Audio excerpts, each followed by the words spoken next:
السلام علیکم ورحمۃ اللہ وبرکاتہ. اردو ریڈیو آپ سے مخاطب ہے. سیف الرحمان سے آج کا پہلا نشریہ سماعت فرمائیے. ابتدا میں پیش خدمت ہے اہم خبروں کا خلاصہ. صاحب سمو امیر نے اردن کے نائب وزیر اعظم وزیر خارجہ کا خیر مقدم کیا اور تنزانیہ کے صدر سے تعزیت کا اظہار کیا ہے. نائب وزیر اعظم وزیر خارجہ نے خلیج کی کونسل برائے تعاون کے سیکرٹری جنرل کے ساتھ نقطہ نظر کا تبادلہ کیا ہے.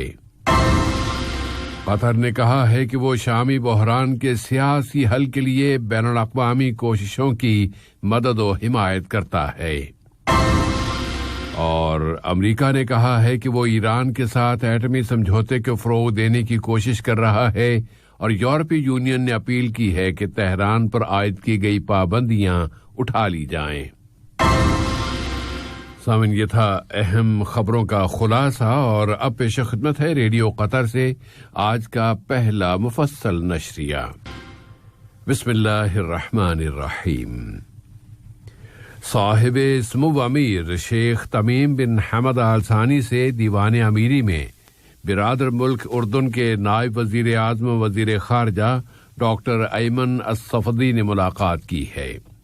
ملاقات کی ابتدا میں ڈاکٹر ایمن الصفدی نے برادر ملک اردن کے بادشاہ شاہ عبداللہ دوم ابن الحسین کی جانب سے صاحب سمو امیر کو سلام و تحیات، ان کی صحت و سلامتی اور قطری عوام کی مزید ترقی و خوشحالی کی تمنا پر مشتمل ایک پیغام پہنچایا. صاحب سمو امیر نے بھی اردن کے بادشاہ کے لیے اسی قسم کے جذبات پر مشتمل ایک پیغام اردن کے نائب وزیر اعظم و وزیر خارجہ کے سپرد کیا ہے. ملاقات میں دونوں برادر ملکوں کے درمیان تعلقات، انہیں مزید فروغ دینے کے وسائل اور موجودہ علاقائی و بین الاقوامی حالات کا بھی جائزہ لیا گیا.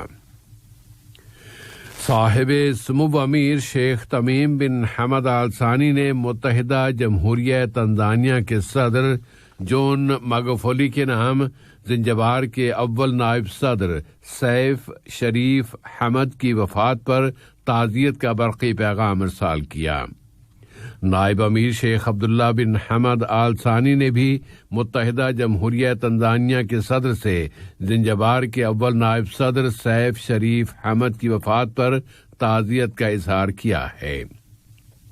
اسی طرح وزیر اعظم و وزیر داخلہ شیخ خالد بن خلیفہ بن عبدالعزیز آل ثانی نے بھی متحدہ جمہوریہ تنزانیہ کے وزیر اعظم جناب قاسم مجالیوا کے نام زنجبار کے اول نائب صدر کی وفات پر تعزیت کا برقی پیغام روانہ کیا ہے. مجلس شورا نے اس کے اسپیکر جناب احمد بن عبداللہ بن زید آل محمود کی صدارت میں ہونے والے اپنے اجلاس میں خلیج کی کونسل برائے تعاون میں شامل ملکوں کے ایسے شہریوں کو جو کونسل کے کسی بھی ملک میں کام کرتے ہوں انشورنس کے تحفظ کی فراہمی کے متحدہ نظام کے اجرا سے متعلق قانون میں جزوی ترمیم کے مسودے کو اسٹڈی کے لیے شورا کی قانونی اور آئینی امور کی کمیٹی کے حوالے کرنے کا فیصلہ کیا ہے.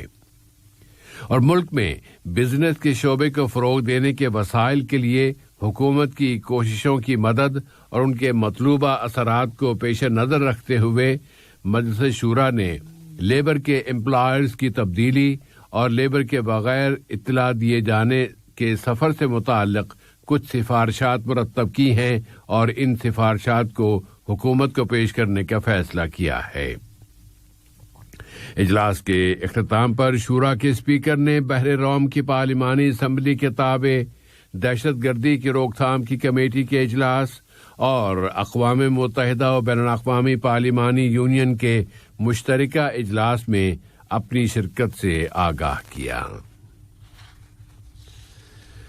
نائب وزیر اعظم و وزیر خارجہ شیخ محمد بن عبد الرحمن آل ثانی سے خلیج کے عرب ملکوں کی کونسل برائے تعاون کے سیکرٹری جنرل ڈاکٹر نائف فلاح الحجرف نے ملاقات کی ہے جو اس وقت ملک کا دورہ کر رہے ہیں.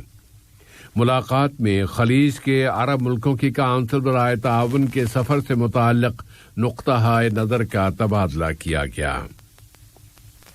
نائب وزیر اعظم و وزیر خارجہ شیخ محمد بن عبد الرحمن آل ثانی سے برادر ملک اردن کے نائب وزیر اعظم و وزیر خارجہ ڈاکٹر ایمن الصفدی نے ملاقات کی ہے، جس میں دونوں برادر ملکوں کے درمیان منفرد اور فروغ یافتہ تعلقات و تعاون، علاقے کے موجودہ حالات اور خاص طور پر مسئلہ فلسطین اور متوقع فلسطینی انتخابات پر بات چیت کی گئی ہے۔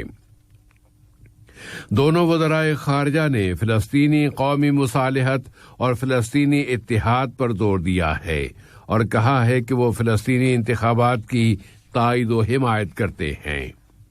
دونوں ملکوں نے بحرانوں کو حل کرنے، علاقے میں امن اور استحکام کی بحالی اور مشترکہ چیلنجوں کا مقابلہ کرنے کے لیے مشترکہ عربی عمل کو فعال کرنے کی اہمیت پر بھی زور دیا ہے۔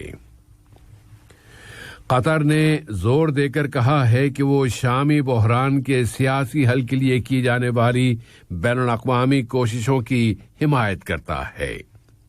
نائب وزیر اعظم و وزیر خارجہ شیخ محمد بن عبد الرحمن آل ثانی نے قطر کے اس موقف کو دہراتے ہوئے پرزور انداز میں کہا ہے کہ یہ حل سن 2012 کے جنیوا کے بیان نمبر 1، اس بحران سے متعلق سلامتی کونسل کی قراردادوں اور خاص طور پر قرارداد نمبر 2254 کی بنیاد پر ہونا چاہیے، جو شامی عوام کی سلامتی، ان کے استحکام اور ان کی سرزمین کی وحدت پر مشتمل امنگوں کو پورا کرنے والا ہو۔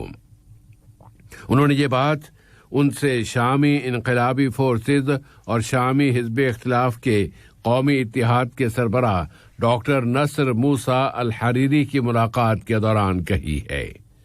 وہ ان دنوں ملک کا دورہ کر رہے ہیں۔ ملاقات میں دو طرفہ تعلقات کو اور تعاون کا جائزہ لیا گیا اور شام کی مجموعی صورتحال پر بھی بات چیت کی گئی۔ قطر نے سن 2030 کے اپنے ویژن کے مطابق حقوق انسانی کے فروغ کے لیے اپنی کوششیں جاری رکھنے پر زور دیا ہے، اس لیے اس نے انہیں انسانی ترقی سے متعلقہ رپورٹوں میں سر فہرست رکھا ہے اور وہ امن کی بحالی کے عالمی انڈیکس میں علاقے کے ملکوں میں سب سے آگے ہے۔ قطر کی معاون وزیر خارجہ اور وزارت خارجہ کی سرکاری ترجمان محترمہ لولوا بنت راشد الخاطر نے یہ بات جنیوا میں حقوق انسانی کی کونسل کے 46ویں سیشن سے اپنے خطاب میں کہی ہے۔ کورونا کی عالمی وبا کے مقابلے کے حوالے سے انہوں نے کہا ہے کہ قطر صحت کے اپنے شعبے کو فروغ دیتے ہوئے اپنے شہریوں اور یہاں مقیم سبھی باشندوں کے تحفظ کی کوششیں کر رہا ہے۔ وہ اس وبا کے منفی اثرات میں کمی کے لیے معیشت کی بھی ضروری مدد کر رہا ہے، اور وہ اس وبا کے مقابلے کے لیے عالمی کوششوں میں بھی بھرپور حصہ لے رہا ہے۔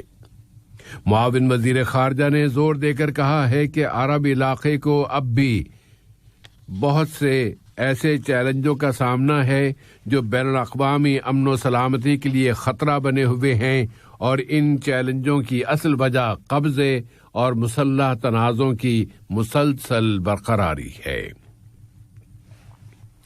قطر نے افغانستان میں امن کے عمل کے لیے اتفاق رائے یعنی اجماع کے فروغ سے متعلق ہونے والے ایک اجلاس میں شرکت کی ہے۔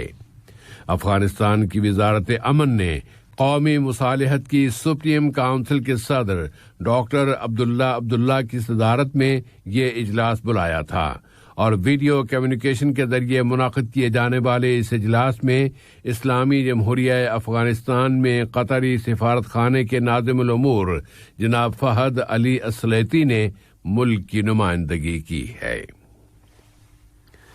اب ملک میں کورونا وائرس سے متعلقہ حالات کی طرف آتے ہیں۔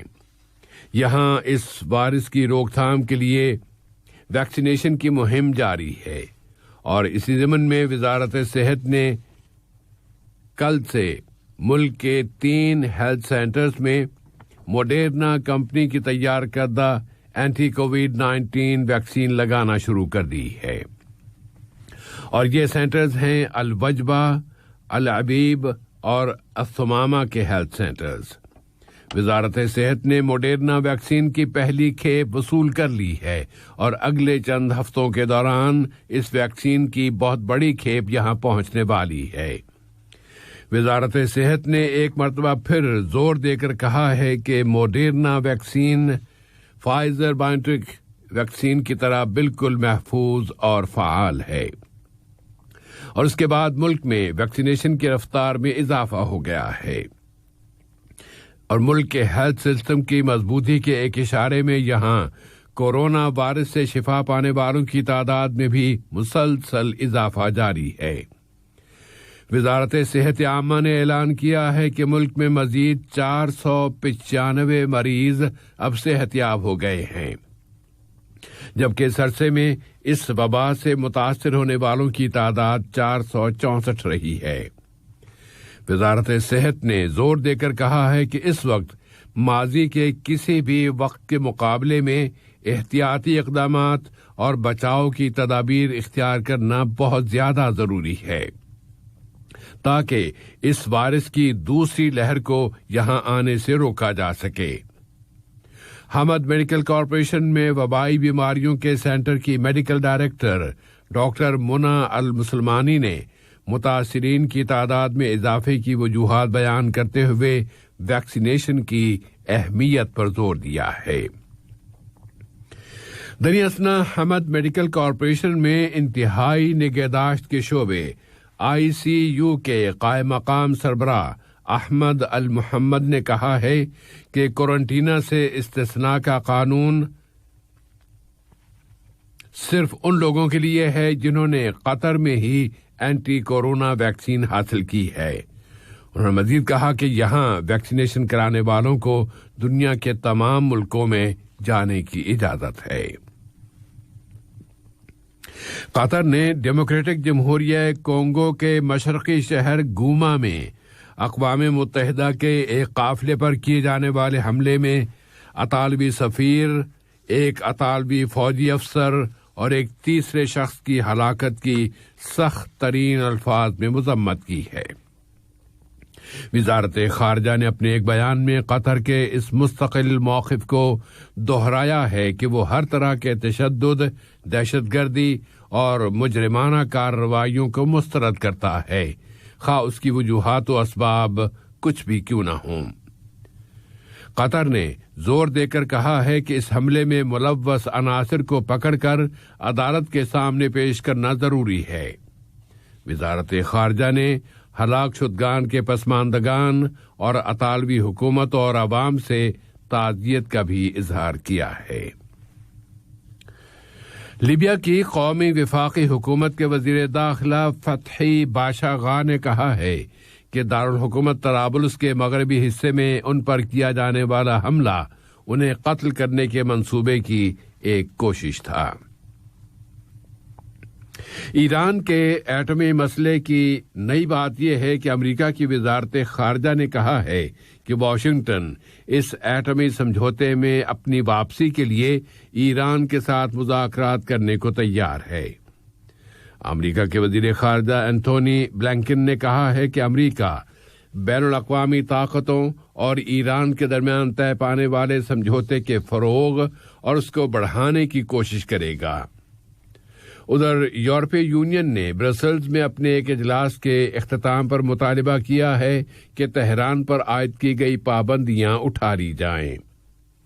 وائٹ ہاؤس کی ترجمان جین ساکی نے کہا ہے کہ واشنگٹن تہران کے ساتھ ایٹمی سمجھوتے کے بارے میں ہرگز کوئی اضافی اقدامات نہیں کرے گا، اور ایران کے مرشد اعلیٰ علی خامنائی نے کہا ہے کہ اگر ضرورت پڑی تو تہران یورینیم کی افزودگی کا تناسب 60% تک بڑھا سکتا ہے۔ تو کیا تہران اور واشنگٹن کے درمیان دراڑ کو پر کرنے اور ایٹمی سمجھوتے کی طرف واپسی کے لیے یورپی یونین کی کوششیں کامیاب ہوں گی؟ اس سے قبل ایران کی وزارت خارجہ کے ترجمان سعید خطیب زادہ کی زبانی تہران یہ کہہ چکا ہے کہ ایٹمی مسئلے کے حوالے سے اس کے موقف میں کوئی تبدیلی نہیں آئی ہے۔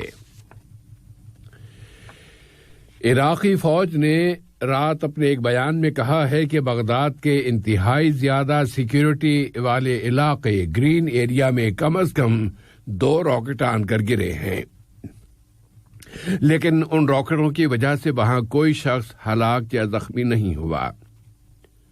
واضح رہے کہ غیر ملکی سفارت خانوں کی عمارتیں اور سرکاری دفاتر اسی گرین ایریا میں واقع ہیں، اس لیے اس پر ایسے عناصر کی طرف اکثر راکٹوں سے حملے کیے جاتے ہیں جن کے بارے میں امریکی اور عراقی اہلکاروں کا یہ کہنا ہے کہ ان عناصر کو ایران کی پشت پناہی حاصل ہے۔ اور چین کے وزیر خارجہ وانگ یی نے ایک قابل توجہ اقدام میں امریکی صدر جو بائیڈن کی انتظامیہ سے اپیل کی ہے کہ وہ ٹرمپ کی صدارت کے دوران 2 طرفہ تعلقات کو پہنچنے والے نقصانات کے بعد اب ان تعلقات کی بحالی کے لیے بات چیت اور ڈائیلاگ دوبارہ شروع کرنے کے لیے چین کے ساتھ مل کر کام کرے۔ آج کا یہ نشریہ ختم ہونے سے قبل اہم خبروں کا خلاصہ ایک مرتبہ پھر سماعت فرما لیجیے۔ صاحب سمو امیر نے اردن کے نائب وزیر اعظم و وزیر خارجہ کا خیر مقدم کیا اور تنزانیہ کے صدر سے تعزیت کا اظہار کیا ہے۔ نائب وزیر اعظم و وزیر خارجہ نے خلیج کی کونسل برائے تعاون کے سیکرٹری جنرل کے ساتھ نقطہ نظر کا تبادلہ کیا۔ قطر نے کہا ہے کہ وہ شامی بحران کے سیاسی حل کے لیے بین الاقوامی کوششوں کی مدد و حمایت کرتا ہے۔ امریکہ نے کہا ہے کہ وہ ایران کے ساتھ ایٹمی سمجھوتے کو فروغ دینے کی کوشش کر رہا ہے اور یورپی یونین نے اپیل کی ہے کہ تہران پر عائد کی گئی پابندیاں اٹھا لی جائیں۔ ریڈیو قطر سے آج کا پہلا نشریہ اپنے اختتام کو پہنچا۔ اگلا نشریہ رات 7:30 بجے۔